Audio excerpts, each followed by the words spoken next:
my fellow Americans. A short time ago, I ordered the United States Armed Forces to launch precision strikes on targets associated with the chemical weapons capabilities of Syrian dictator Bashar al-Assad. A combined operation with the armed forces of France and the United Kingdom is now underway. We thank them both. Tonight, I want to speak with you about why we have taken this action. 1 year ago, Assad launched a savage chemical weapons attack against his own innocent people. The United States responded with 58 missile strikes that destroyed 20% of the Syrian Air Force. Last Saturday, the Assad regime again deployed chemical weapons to slaughter innocent civilians, this time in the town of Douma, near the Syrian capital of Damascus.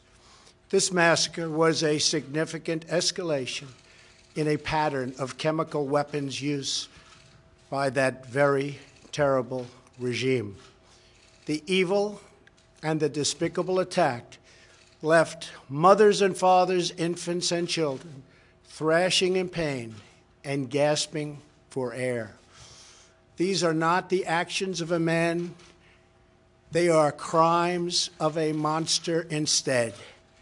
Following the horrors of World War I a century ago, civilized nations joined together to ban chemical warfare.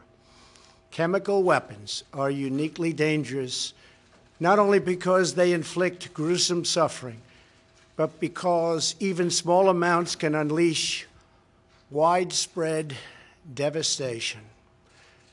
The purpose of our actions tonight is to establish a strong deterrent against the production, spread, and use of chemical weapons. Establishing this deterrent is a vital national security interest of the United States.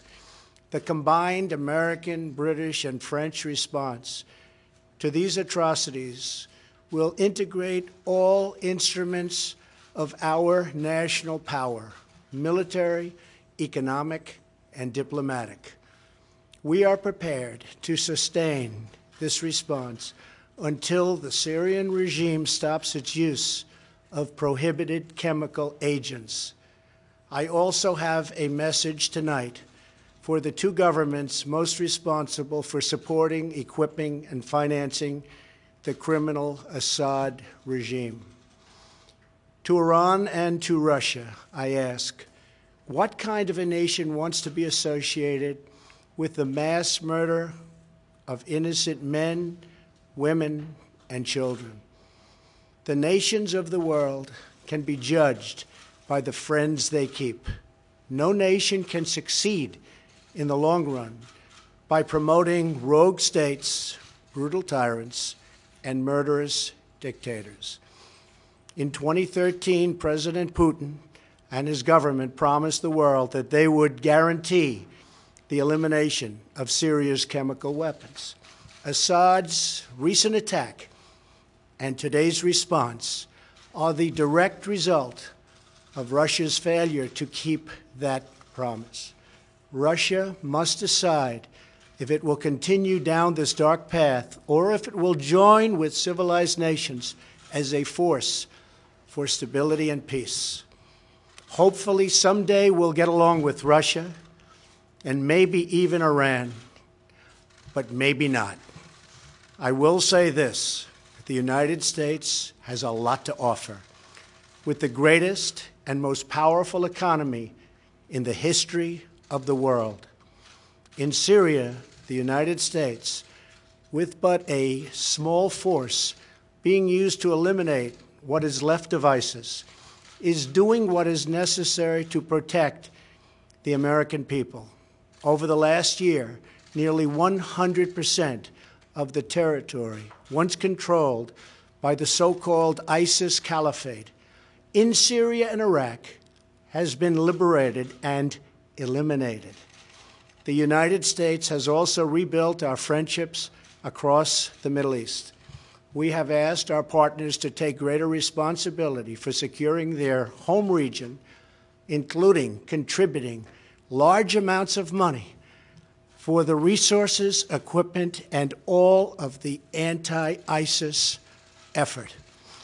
Increased engagement from our friends, including Saudi Arabia, the United Arab Emirates, Qatar, Egypt, and others, can ensure that Iran does not profit from the eradication of ISIS.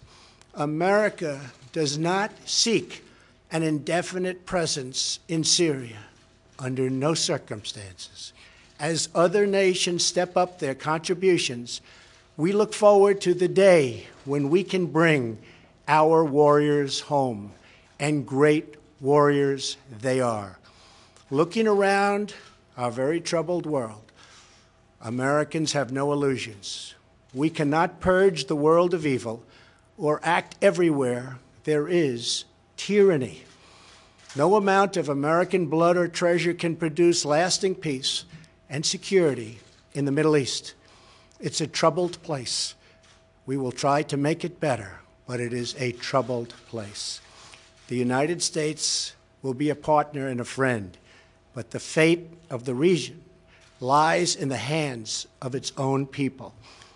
In the last century, we looked straight into the darkest places of the human soul. We saw the anguish that can be unleashed and the evil that can take hold. By the end of World War I, more than 1 million people had been killed or injured by chemical weapons.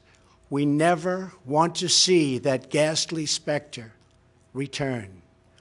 So today, the nations of Britain, France, and the United States of America have marshaled their righteous power against barbarism and brutality. Tonight, I ask all Americans to say a prayer for our noble warriors and our allies as they carry out their missions. We pray that God will bring comfort to those suffering in Syria. We pray that God will guide the whole region toward a future of dignity and of peace. And we pray that God will continue to watch over and bless the United States of America. Thank you and good night. Thank you.